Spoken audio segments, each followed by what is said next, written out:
പാട്ടിൻ്റെ ഈണത്തിനൊപ്പം കൽപ്പാത്തിയുടെ രുചിയും.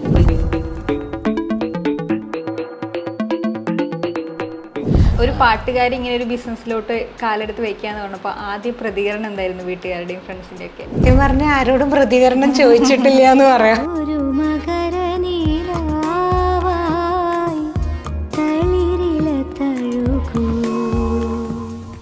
പാട്ടിൻ്റെ ഈണത്തിനൊപ്പം കൽപ്പാത്തിയുടെ രുചിയും. ആഹാ, നല്ല കോമ്പിനേഷൻ. അങ്ങനെയൊന്ന് യാഥാർത്ഥ്യമാക്കിയിരിക്കുകയാണ് പ്രശസ്ത പിന്നണി ഗായികയായ ചിത്ര അരുൺ. കൽപ്പാത്തിയിൽ നിന്ന് കൊച്ചിയിലെത്തി മെലഡികളിലൂടെ ആസ്വാദക മനസ്സ് കവർന്ന ചിത്ര കൽപ്പാത്തിയുടെ രുചിയും കൊച്ചിയിൽ എത്തിച്ചിരിക്കുകയാണ്.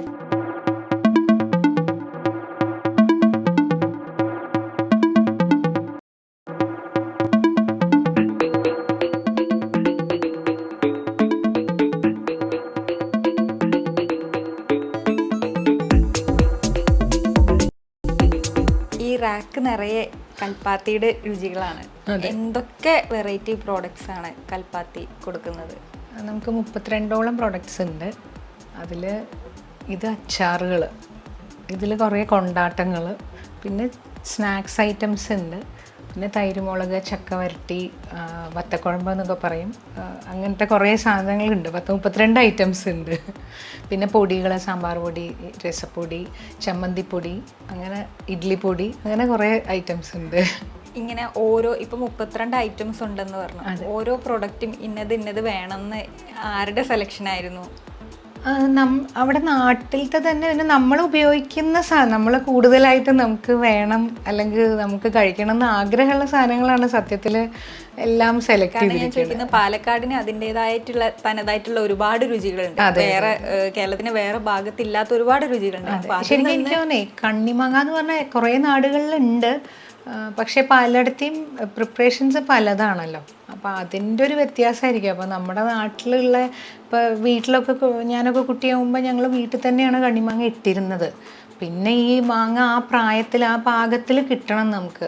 അതായത് മൂത്ത് കഴിഞ്ഞാൽ ഈ പറയണ പോലെ അളിഞ്ഞു പോവും. നമ്മൾ ഇട്ട് കഴിഞ്ഞാൽ ഒരു കുറച്ച് നാൾ കഴിഞ്ഞ് എടുക്കുമ്പോഴേക്കും ആ മാങ്ങ അളിഞ്ഞു പോവും. അപ്പോൾ നമ്മൾ എടുക്കുമ്പോൾ ഇങ്ങനെ അതെങ്ങനെയാണ് പറയുക, നമ്മൾ ഒരു ശരിക്കും ഇപ്പോൾ ഇതിലെ മാങ്ങകൾ നോക്കിക്കഴിഞ്ഞാൽ ക്രഞ്ചി ആയിട്ടിരിക്കും. നമ്മളിപ്പോൾ കഴിച്ച് കഴിഞ്ഞാൽ മേലെ കടിച്ചാൽ അടിയിൽ കൂടെ ചുണങ്ങ് ഇങ്ങനെ വരും. അപ്പോൾ അതാണ് ശരിക്കും ഒരു പാകം. ആ ചുണ ഇങ്ങനെ ഇറങ്ങി വന്നിട്ട് ഇതിൻ്റെ ഒരു ടേസ്റ്റ് കിട്ടാനുണ്ട്. അത് ശരിക്കും ഇപ്പം 1-2 പേരൊക്കെ ഇങ്ങനെ പറഞ്ഞു എരിവ് കൂടുതലാണ്. ശരിക്കും എരിവല്ല, എരിവിനേക്കാൾ ഉപരിയായിട്ട് ഈ ചുണയ്ക്ക് ഭയങ്കര ഫ്ലേവറാണ്. ആ ഫ്ലേവറാണ് നമ്മളിൽ ശരിക്കും വേറെ ഇതൊന്നുമില്ല. എണ്ണയല്ല, എല്ലാവരും വിചാരിക്കും അത് എണ്ണയാണെന്ന് വിചാരിക്കും. അതല്ല, ആക്ച്വലി അതിൻ്റെ ചുണ ഇറങ്ങിയിട്ടുള്ള ഇതാണ്. അത് കാണുമ്പോൾ എണ്ണ പോലെ ഇങ്ങനെ നിൽക്കണതാണ് അത്. അപ്പോൾ അത് ആ ഒരു പാകത്തിൽ മാങ്ങ കിട്ടണം. അങ്ങനെ കിട്ടാതെ ബുദ്ധിമുട്ടായി തുടങ്ങി. നമുക്കത് കറക്റ്റ് സീസണിൽ ഇപ്പം പണ്ടൊക്കെ നമ്മുടെ വീടുകളിൽ തന്നെ ഇതിൻ്റെ കുട്ടി മാങ്ങകൾ ഉണ്ടാവുമായിരുന്നു. ഇപ്പം പിന്നെ അങ്ങനെയൊന്നും ഇല്ല. അങ്ങനത്തെ കുറേ എല്ലാവരും ഭാഗമൊക്കെ വെച്ച് പലതായി, പിന്നെ ആരും ഉണ്ടാക്കാനില്ല. അങ്ങനെയൊക്കെ ഉള്ളതായപ്പോഴാണ് നമ്മൾ പുറമേ നിന്ന് വാങ്ങി തുടങ്ങിയത്. അപ്പോൾ പിന്നെ നമ്മുടെ വീട്ടിലെ രുചികളുമായിട്ട് മാക്സിമം മാച്ച് ചെയ്യുന്ന രുചികൾ ഏതാണെന്നുള്ളത് അങ്ങനെ നമ്മൾ നോക്കിയിട്ടാണ് ഇങ്ങനെ ഒരു സംഭവത്തിലേക്ക് എത്തിയത്.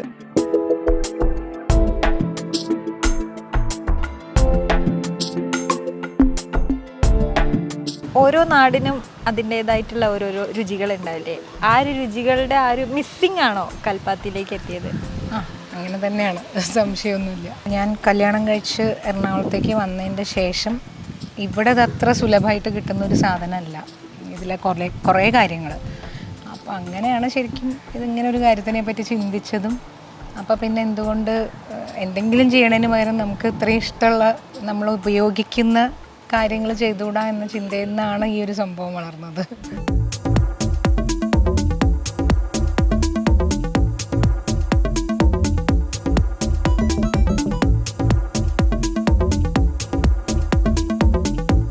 ഇപ്പോൾ പറഞ്ഞു ചക്കക്കാലാവുമ്പോൾ നമ്മൾ ഒരുപാട് ചക്കയുടെ വിഭവങ്ങളുണ്ട്. അങ്ങനെ സീസണൽ ആയിട്ടുള്ള ഫ്രൂട്ട്സ് സാധനങ്ങൾ ഉപയോഗിച്ചിട്ടുള്ള പ്രോഡക്ട്സ് ഉണ്ടോ കൽപ്പാത്തി? എല്ലാ ഫ്രൂട്ട്സും ഒന്നുമില്ല. നമ്മൾ ഈ ചക്കയും മാങ്ങയും തന്നെയാണ് മെയിനായിട്ടുള്ളത്. പിന്നെ പപ്പട ഉണ്ട്, അതേപോലെ തക്കാളി പപ്പടം, അങ്ങനെ കുറേ പപ്പടത്തിൻ്റെ കുറേ വെറൈറ്റികൾ. പാലക്കാട് ഈ പറഞ്ഞ പോലെ പപ്പടം ഇല്ലാതെ ആരും, പപ്പടം അല്ലെങ്കിൽ അരിക്കൊണ്ടാട്ടം, അച്ചാർ, തൈര്, ഇതൊന്നും ഇല്ലാതെ ആരും ഭക്ഷണം കഴിക്കില്ല. ഞങ്ങൾക്കൊക്കെ സദ്യയിലും നിർബന്ധമാണ് അത്. ഇതൊന്നും ചിലപ്പോൾ നിങ്ങൾ കഴിച്ചിട്ടുണ്ടാവും എന്നറിയില്ല. താമരക്കിഴങ്ങ് എന്ന് പറയും. നമ്മുടെ താമരയുടെ വള്ളി ഉണ്ടല്ലോ, അത് മുറിച്ചുണ്ടാക്കണതാണത്.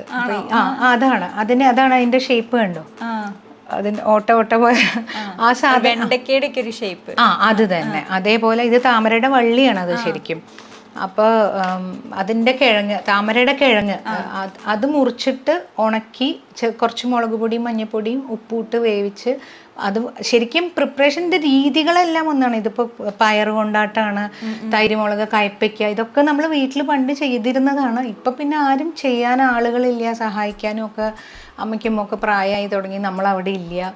ഓരോ രുചിക്കും ഓരോ രുചിക്കൂട്ടുകൾ ഉണ്ടാവില്ലേ, അതൊന്നും മിസ് ചെയ്യാണ്ട് ആ രുചിക്കൂട്ടുകളൊക്കെ ആരായിരുന്നു പറഞ്ഞു തന്നിട്ടുള്ളത്? അമ്മ തന്നെയാണ്.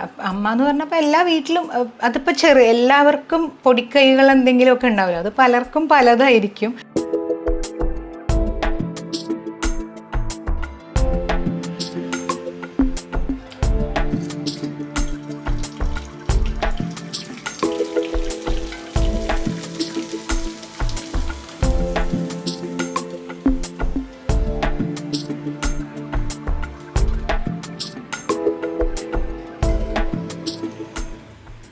എല്ലാ ബ്രാൻഡുകൾക്കും ഒരു ഫ്ലാഗ്ഷിപ്പ് പ്രോഡക്റ്റ് ഉണ്ടാവും, കൂടുതൽ വിറ്റഴിക്കപ്പെടുന്ന. അങ്ങനെ എല്ലാവരും വീണ്ടും വീണ്ടും ചോദിക്കുന്ന, കൂടുതൽ ഉണ്ടാക്കേണ്ടി വരുന്ന ഒരു പ്രോഡക്റ്റ് ആണ്. അങ്ങനെ 2-3 പ്രോഡക്റ്റ് ഉണ്ട് ശരിക്കും. കടുമാങ്ങ ഉണ്ട്, കടുമാങ്ങ. അതേപോലെ ചക്ക വരട്ടിയത് ഭയങ്കര മൂവ്മെന്റ് ആണ്. ഇപ്പൊ പാക്കേജ് അത് എടുത്തു നോക്കുകയാണെങ്കിൽ അകത്തും കൽപ്പാത്തിയുടെ രുചിയുണ്ട്, പുറത്താണ് കൽപ്പാത്തിയുടെ. ഈ ഒരു ഐഡിയ എങ്ങനെയായിരുന്നു വന്നത്?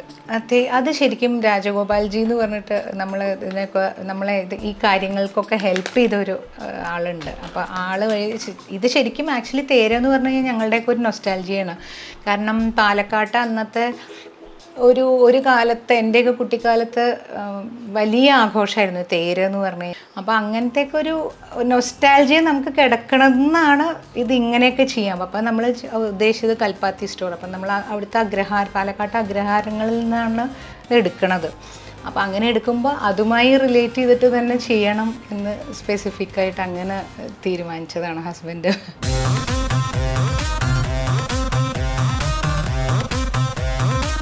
ചെറുപ്പം മുതൽ സംഗീതമാണ് ജീവിതം, ചെറുപ്പം മുതലേ പാട്ടാണ് താല്പര്യം. പിന്നെ എങ്ങനെയാണ് കൽപ്പാത്തി എന്നുള്ള ബ്രാൻഡിലോട്ട് എത്തിയത്?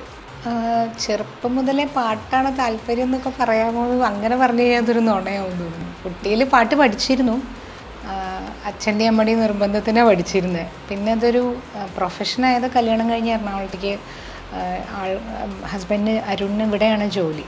അപ്പോൾ അങ്ങനെ ഞങ്ങൾ ഇങ്ങോട്ട് ഷിഫ്റ്റ് ചെയ്ത്, ഞങ്ങളല്ല, ആൾ ഇവിടെ തന്നെയായിരുന്നു. ഞാനിങ്ങോട്ട് വന്നതിൻ്റെ ശേഷമാണ് ഈ പറയണ PR മുരളി എന്ന് പറയുന്ന ഒരു മ്യൂസീഷ്യനെ യാദൃശ്ചികമായിട്ട് പരിചയപ്പെട്ടു. അങ്ങനെ അദ്ദേഹം വഴിയാണ് ഞാനിതൊരു ഗാനമേളയിലേക്കും അല്ലെങ്കിൽ ഒരു റെക്കോർഡിങ് അങ്ങനെ ഒരു ഇതിലേക്കൊക്കെ വന്നത് അദ്ദേഹം വഴിയാണ്. അതല്ലെങ്കിൽ ഒരു പക്ഷേ വല്ല പാട്ട് ടീച്ചറൊക്കെ അങ്ങനെ ഒരു എൻ്റെ മനസ്സിലുണ്ടായിരുന്നൊരു കാര്യമല്ല ഇത്. അപ്പോൾ ഇതിങ്ങനെ ശരിക്കും വന്ന് ഭവിച്ചതാണെന്ന് പറയാം. ഞാനങ്ങനെ പാട്ട് അങ്ങനെ ഭയങ്കര പാഷനൊക്കൊന്നും അപ്പം എനിക്ക് അങ്ങനെ ആയിരുന്നില്ലേ. പക്ഷെ പിന്നെ അതൊരു പ്രൊഫഷനായപ്പോൾ ഞാൻ പിന്നെ അതിനെ സീരിയസ് ആയി കണ്ടുകൊണ്ട് കോളേജിലൊക്കെ ചേർന്നപ്പോൾ കുറച്ചുകൂടി സീരിയസ് ആയിരുന്നു. നമ്മൾ എല്ലാവരും നല്ല രീതിയിൽ പ്രാക്ടീസ് ചെയ്യലും അങ്ങനെയൊക്കെ ഉണ്ടായിരുന്നു. അപ്പോൾ പിന്നെ അതൊരു ജോലിയായപ്പോൾ പിന്നെ അത് ആത്മാർത്ഥമായി ചെയ്യാൻ തുടങ്ങി.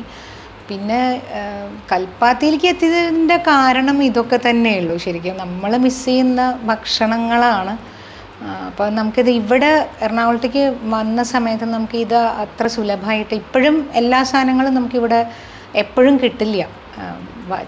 വളരെ അപൂർവം കടകളിൽ അപൂർവം സാധനങ്ങൾ കിട്ടും, പക്ഷെ അതിൻ്റെ ടേസ്റ്റ് ഒരുപാട് വ്യത്യാസമുണ്ട്. അപ്പോൾ അങ്ങനെയാണ് നമ്മൾ എന്തായാലും ഒരു പുതിയ സ്റ്റാർട്ടപ്പ് എന്തെങ്കിലും തുടങ്ങണം എന്നിങ്ങനെ മനസ്സിൽ ഒരു ഐഡിയ വന്നപ്പോൾ ഇത് തന്നെ ചെയ്യാമെന്ന് അങ്ങനെയാണ് ആ ഒരു തീരുമാനത്തിലെത്തിയത്.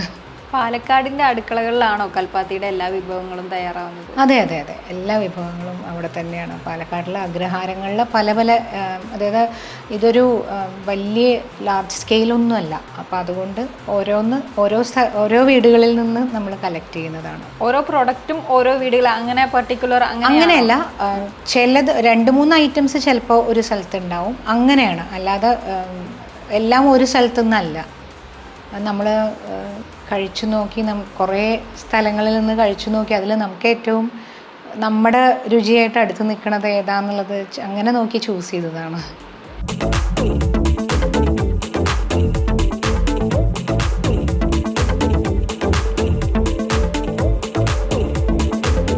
പ്രോഡക്റ്റുകൾക്ക് വേണ്ടിയിട്ടുള്ള റോ മെറ്റീരിയൽസ് കാര്യങ്ങളൊക്കെ അപ്പോൾ അതിൻ്റെ ശേഖരണമൊക്കെ എങ്ങനെയാണ്? അതും പാലക്കാട് തന്നെയാണ്. അതെ അതെ അതെ അതെ. അത് വേറെ സ്ഥലങ്ങളിലൊന്നും പോയി അങ്ങനെയൊന്നും ശേഖരിക്കുക അങ്ങനെയൊന്നുമില്ല. പാലക്കാട്ടിൽ നിന്ന് തന്നെ അവിടെ അവൈലബിൾ ആയിട്ടുള്ള സാധനങ്ങൾ തന്നെയാണ്. മാങ്ങയൊക്കെ ഈ പറയണ പോലെ ഇപ്പോൾ ഈ കണ്ണിമാങ്ങ എന്ന് പറയുമ്പോൾ അത് സീസണലാണല്ലോ. അത് ആ സമയത്ത് ഇപ്പം എനിക്ക് തോന്നുന്നു പല അതായത് കേരളത്തിൻ്റെ തന്നെ പല പല സ്ഥലങ്ങളിൽ നിന്ന് വരുന്ന മാങ്ങകളാണ്. പാലക്കാട് തന്നെ ഉണ്ടാവുന്ന മാങ്ങകളാണെന്നൊന്നും അങ്ങനെ നമുക്ക് ബുദ്ധിമുട്ടാണ് കണ്ണിമാങ്ങയൊക്കെ കിട്ടാൻ. കാരണം ഒരുപാട് വേണമല്ലോ. ഇപ്പം കുറച്ച് ഇപ്പം നമ്മൾ ഇപ്പം ഉണ്ടാവുമ്പോൾ ഈ സീസണിൽ ഉണ്ടാവുമ്പോൾ ഇട്ട് വെക്കുന്ന മാങ്ങകൾ കൊണ്ടാണ് അടുത്ത വർഷം വരെ ഓടിക്കണേ. അപ്പോൾ നമുക്ക് അവയ്ക്കൊക്കെ കഴിഞ്ഞ വർഷം കുറേ ഷോർട്ടായിരുന്നു ശരിക്കും. നമ്മൾ തുടങ്ങിയ സമയത്ത് ഒരുപാട് സ്റ്റോക്ക് ചെയ്തില്ല. കാരണം ഇതെങ്ങനെ പോവും, എത്ര പേരിലേക്ക് എത്തും എന്നൊന്നും അറിയില്ല, എല്ലാവർക്കും ഇഷ്ടാവുമെന്നൊന്നും നമുക്ക് അറിയില്ലല്ലോ. അപ്പോൾ അതുകൊണ്ട് ഞങ്ങൾ അധികം സ്റ്റോക്ക് ചെയ്തില്ല വാങ്ങിയിട്ട്. അപ്പോൾ അതുകൊണ്ട് അത് തീർന്നു, ഔട്ട് ഓഫ് സ്റ്റോക്കായി. കുറേ എൻക്വയറി ഉണ്ടായിരുന്നു.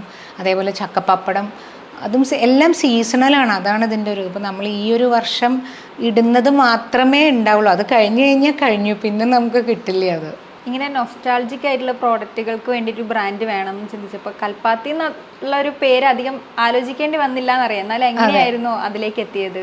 അത് ഇത് തന്നെയാണ് കാരണം. നമ്മളിപ്പോൾ ഇങ്ങനത്തെ സാധനങ്ങളൊക്കെ ഇപ്പോൾ നമ്മൾ വീടുകളിൽ ഉണ്ടാക്കൽ നിർത്തിയപ്പോൾ പിന്നെ നമ്മളുടെ രുചിയായിട്ട് ഏറ്റവും മാച്ച് ചെയ്യുന്നത് അവിടുത്തെ അഗ്രഹാരങ്ങളിലെ പിന്നെ ഇങ്ങനത്തെ ഈ കൊണ്ടാട്ടം, അരിപ്പപ്പടം അങ്ങനെയുള്ള സാധനങ്ങളൊക്കെ നമ്മുടെ രുചികളുമായിട്ട് ഏറ്റവും മാച്ചായി നിൽക്കുന്നത് കൽപ്പാത്തിയിലത്തെ പ്രൊഡക്ട്സാണ്. സംഗീതത്തിന്റെ കൂടെയാണ് ഈ ബിസിനസ്സും പോകുന്നത്. അതെ അതെ, രണ്ടും കൂടിയാണ്.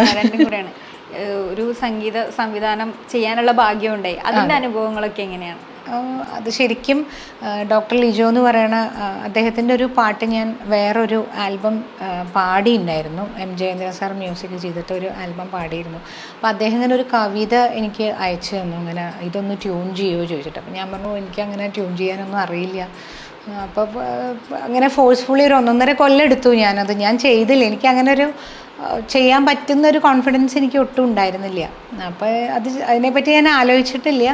അപ്പോൾ ഞാനിങ്ങനെ അദ്ദേഹത്തിനോട് പറഞ്ഞ് അത് വേറെ ആരെങ്കിലും കൊണ്ട് ചെയ്യിച്ചോളൂ, അതായിരിക്കും നല്ലത്. അപ്പോൾ അല്ല, ഒരു കവിത പോലെയല്ലേ, എങ്ങനെ ചെയ്ത് നോക്കൂ, ശരിയായില്ലെങ്കിൽ അപ്പോൾ മാറ്റാം എന്നൊക്കെ പറഞ്ഞ് ഞാൻ വെറുതെ ഇങ്ങനെ ഒന്ന് ജസ്റ്റ് പാടി. അത് അങ്ങനെ പാടിയപ്പോൾ അത് അവർക്ക് ഭയങ്കര ഇഷ്ടമായി. അപ്പോൾ അങ്ങനെ പിന്നെ അത് ഗ്രാജുവലി പിന്നെ ഒരു 6-7 മാസം ഒക്കെ കഴിഞ്ഞിട്ടാണ് മൂപ്പര് എന്നോട് ചോദിക്കുന്നത് ഇപ്പോൾ ആരെ കൊണ്ടാണ് പാടിപ്പിക്കുക. അപ്പോൾ ഒരു മെയിലിൻ്റെ വരികളായത്, അതായത് ഒരു കാമുകിയെക്കുറിച്ച് എഴുതുന്നത് അവൾ എന്നുള്ളതായിരുന്നു ഏറ്റവും ആദ്യത്തെ ചെയ്തത്. അപ്പോൾ അത് ആ രീതിയിലുള്ളതായിരുന്നു. അപ്പോൾ അങ്ങനെ ചിന്തിച്ചപ്പോൾ അതൊരു മെയിൽ ആരെങ്കിലും പാടണം. അപ്പോൾ അതിന് ആപ്റ്റായിട്ട് ആൾക്ക് തന്നെ ആഗ്രഹം ഉണ്ടായിരുന്നത് പി ജയേന്ദ്രൻ സാറായിരുന്നു. അപ്പോൾ സാറിന് ഈ പറയണ പോലെ എന്നോടൊരു മകളോടുള്ള വാത്സല്യമുണ്ട്. യാദൃശ്ചികമായിട്ട് എൻ്റെ ജീവിതത്തിൽ എന്താ പറയുക ഭയങ്കര ഒരു പുണ്യമായിട്ട് വന്നൊരു മനുഷ്യനാണ്. അപ്പോൾ അങ്ങനെ ഒരു ഇഷ്ടമുള്ളത് കൊണ്ട് സാറ് അപ്പോൾ എന്നോട് എന്തായാലും അടുപ്പുണ്ടല്ലോ, അപ്പോൾ ചിത്രം ഒന്ന് പറഞ്ഞു നോക്കും. അപ്പോൾ ഞാൻ പറഞ്ഞു അയ്യോ ഞാൻ ചെയ്തതൊക്കെ എങ്ങനെ സാറിനെ കൊണ്ടൊക്കെ പാടിപ്പിക്കുക. പറഞ്ഞു എന്തായാലും ചോദിച്ചു നോക്കൂ. അങ്ങനെ സാറോട് പറഞ്ഞപ്പോൾ അതിനെന്താ സന്തോഷമേ ഉള്ളൂ, ചെയ്യാലോ എന്ന് പറഞ്ഞു സാറ്.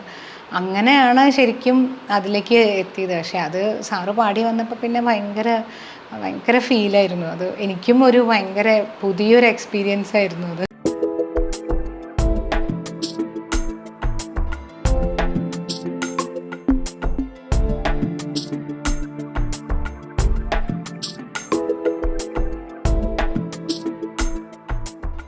ചിത്രാരും എന്നുള്ള പേര് കേൾക്കുമ്പോൾ എല്ലാവരുടെയും മനസ്സിൽ ആദ്യം വരുന്നത് അങ്ങനെ ഒരു ഇൻസിഡൻറ്റും കൂടി ഉണ്ടായിരുന്നില്ലേ? ചിത്ര ചേച്ചി പാടിയെന്ന് വിചാരിച്ച ഒരുപാട് കാലം 2008 പാടിയൊരു പാട്ട് ചിത്ര ചേച്ചി പാടിയതാന്ന് വിചാരിച്ചിട്ടല്ല, അങ്ങനെ ഇല്ല. എന്താ വെച്ചാൽ എനിക്ക് തോന്നുന്നു അതങ്ങനെ വോയിസ് ഡിഫറൻസ് അറിയാത്തവർക്ക് ചിലപ്പോൾ അങ്ങനെ ഉണ്ടാവുമായിരിക്കും. അതല്ലെങ്കിൽ ചിത്രേശ്വര സാമ്യമൊന്നും ഇല്ല പാട്ടിന്. ഒരു പാട്ടില്ലേ ദൈവം തന്നത്, അതെ അതെ പാട്ടില്ല അങ്ങനെ. അതെ അതെ അതെ, അത് ഞാൻ ശരിക്കും എൻ്റെ കരിയറിൽ ഞാൻ 3ാമത് പാടിയ പാട്ടാണത്. ആ വരിയൊന്ന് പാടാം. തീർച്ചയായിട്ടും. ദൈവം തന്നതല്ലാതൊന്നും ഇല്ല എൻ്റെ ജീവിതത്തിൽ, ദൈവത്തിൻ്റെ സ്നേഹം പോലെ മറ്റൊന്നില്ല പാരിടത്തിൽ. ഇന്നോളം ദൈവമെന്നെ കാത്തതോർത്തു പോകുകിൽ, എത്ര കാലം ജീവിച്ചെന്നാലും നന്ദിയേകിത്തീരുമോ. ഏതൊരു പ്ലേബാക്ക് സിംഗറുടെയും ഒരു ആഗ്രഹമായിരിക്കും നല്ലൊരു കൂട്ടുകെട്ടിലെ പാട്ട് പാടുക. അങ്ങനെയുള്ളൊരു കൂട്ടുകെട്ടിലാണ് റാണി പത്മിനിയിലെ നല്ല പാട്ട്. ആ പാട്ടൊന്ന് ഞങ്ങൾക്ക് വേണ്ടി പാടാം. പാടാം. ഒരു മകരനിലാവായി തളിരില തഴുകൂ, പെരുമഴ ചെവിയോർക്കും പുതുനിലമായി നിൽപ്പൂ ഞാൻ. ഒരു മകരനിലാവായി തളിരില തഴുകൂ. ഒരുപാട് സിനിമകളിൽ പാടി നല്ല ഒരുപിടി ഗാനങ്ങൾ. ഈ പാട്ടും ഈ ബിസിനസ്സും ഒക്കെ കൂടെ എങ്ങനെയാണ് മെയിൻറ്റെയിൻ ചെയ്തു പോകുന്നത്? ബിസിനസ് ഇപ്പോഴേ ഉള്ളൂ കേട്ടോ ആയിട്ടുള്ളൂ. അങ്ങനെ ഒരു പാട്ടുകാരി ഇങ്ങനെ ഒരു ബിസിനസ്സിലോട്ട് കാലെടുത്ത് വെക്കാന്ന് പറഞ്ഞപ്പോൾ ആദ്യ പ്രതികരണം എന്തായിരുന്നു വീട്ടുകാരുടെയും ഫ്രണ്ട്സിൻ്റെ ഒക്കെ? സത്യം പറഞ്ഞാൽ ആരോടും പ്രതികരണം ചോദിച്ചിട്ടില്ല എന്ന് പറയാം. ഞങ്ങൾ തീരുമാനിച്ചു, ഞങ്ങൾ ചെയ്യണു, അങ്ങനെയുള്ളൂ. എന്നെയാണ് അതിൻ്റെ ബാക്ക് ബോൺ. എന്തൊക്കെ പറഞ്ഞാലും ഞാൻ ഈ പറയണ പോലെ നമ്മൾ ഈ ടേസ്റ്റ് നോക്കൽ അങ്ങനത്തെ പരിപാടികളൊക്കെയാണ് മെയിനായിട്ട് ഞാൻ ചെയ്തിരിക്കണേ.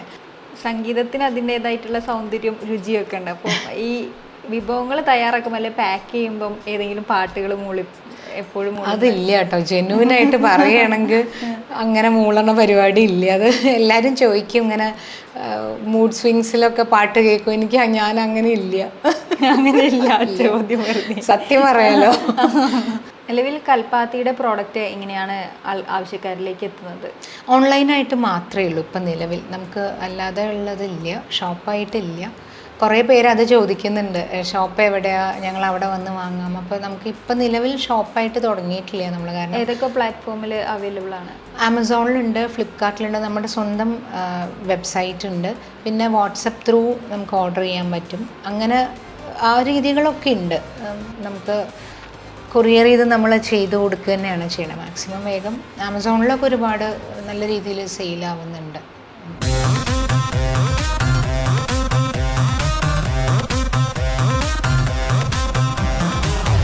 ഏതൊരു ബിസിനസ് തുടങ്ങുകയാണെങ്കിൽ നമ്മൾ കൂടുതൽ വളരണം അല്ലെ വളർത്തി പ്രാപിക്കണം എന്നല്ല ആഗ്രഹിക്കുക. അപ്പോൾ കൽപ്പാത്തിയുടെ ഇനിയുള്ള ഭാവി പദ്ധതികൾ എന്തൊക്കെയാണ്?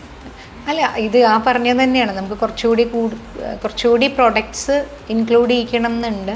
നമ്മളുടേതായിട്ടുള്ള കുറച്ച് സാധനങ്ങളും കൂടി ഇൻക്ലൂഡ് ചെയ്യിക്കണം എന്നുണ്ട്. പിന്നെ ഇത് നല്ല രീതിയിൽ വളർത്തിയെടുക്കണം. അതിനനുസരിച്ച് ഈ പറയണ പോലെ നമുക്ക് ഈ റോ മെറ്റീരിയൽസൊക്കെ അവൈലബിൾ ആവണം.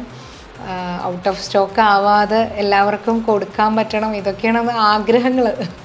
കൽപ്പാത്തിയുടെ ഏറ്റവും വലിയ പ്രത്യേകത അതിൻ്റെ തനതായിട്ടുള്ള രുചിയാണ്. അത് കൂടാതെ വേറെ എന്തൊക്കെയാണ് ഉപഭോക്താക്കൾക്കായിട്ട് കൊടുക്കുന്നത്? ഇപ്പം നിലവിൽ നമ്മൾ അത് മാത്രമേ കൊടുക്കുന്നുള്ളൂ. പിന്നെ സ്നാക്സ് എല്ലാം അവിടുത്തെ തന്നെയാണ്. അതല്ലാതെ ഇനിയിപ്പോൾ നമ്മൾ സ്പൈസസ് അങ്ങനെയുള്ള കുറച്ച് കാര്യങ്ങളിലേക്കും കൂടി കടക്കണം എന്ന് ആഗ്രഹിക്കുന്നുണ്ട്. നല്ല നല്ല സ്പൈസസ് എല്ലാം എത്തിച്ച് അങ്ങനെ അതും കൂടി ഒന്ന് ചെയ്യണം എന്ന ആഗ്രഹമുണ്ട്. അതിൻ്റെ പ്ലാനിങ് നടന്നുകൊണ്ടിരിക്കുന്നു.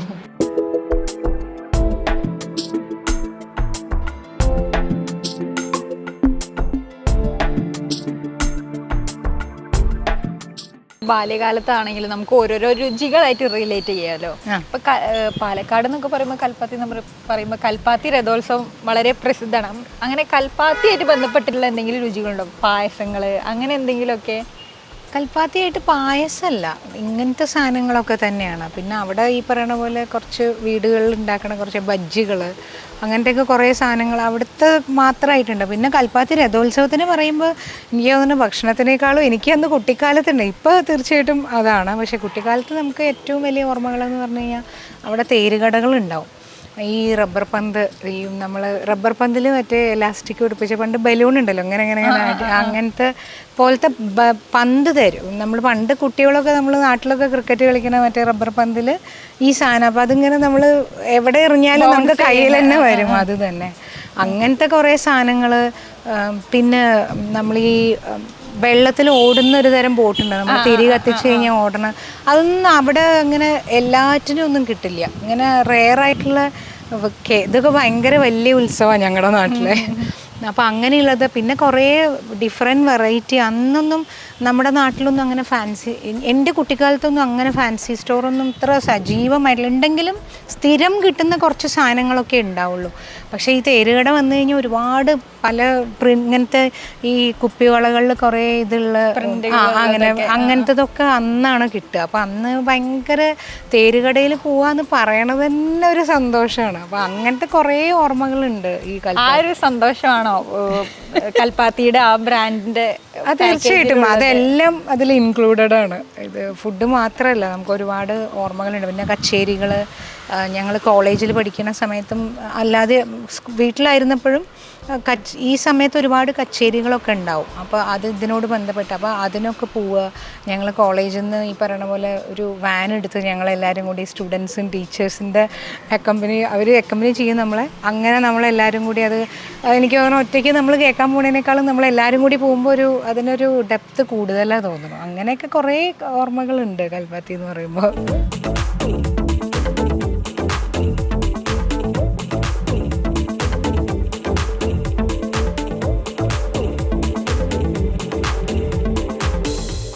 ടേസ്റ്റ് ആൻഡ് ട്രഡീഷൻ എന്നാണ് ഇതിൻ്റെ സ്ലോഗൻ തന്നെ. അപ്പോൾ എങ്ങനെയാണ് കൽപ്പാത്തിയുടെ പ്രോഡക്റ്റ് മറ്റ് വിപണിയിൽ ഇപ്പോൾ ഒരുപാട് നൊസ്റ്റാൾജിക് ഫീൽ ഉള്ള ഒരുപാട് പ്രോഡക്റ്റുകൾ, ഓരോരോ ബ്രാൻഡുകൾ, അതിൽ നിന്ന് എങ്ങനെയാണ് കൽപ്പാത്തി വേറിട്ട് നിൽക്കുന്നത്? ഞങ്ങൾ അവകാശപ്പെടുന്നത് എന്താ വെച്ചാൽ പ്രിസർവേറ്റീവ്സ് ഒന്നുമില്ല, ഹോം മെയ്ഡ് ആയിട്ടുള്ള സാധനങ്ങളാണ്. അതിൽ പ്രിസർവേറ്റീവ്സ് ഇല്ല, ഒരു വിനാഗിരിയോ അങ്ങനത്തെ ഒന്നുമില്ല. അപ്പം അതുകൊണ്ട് അതിൻ്റേതായ നമ്മൾ അതിന് ഒരു ശ്രദ്ധയും കൊടുക്കണം. കാരണം നമ്മളിപ്പോൾ പാക്കറ്റിലിരിക്കുമ്പോൾ നമ്മൾ ആ പറയുന്ന എക്സ്പയറി കഴിയണ വരെ ഒരു പ്രശ്നവും വരില്ല.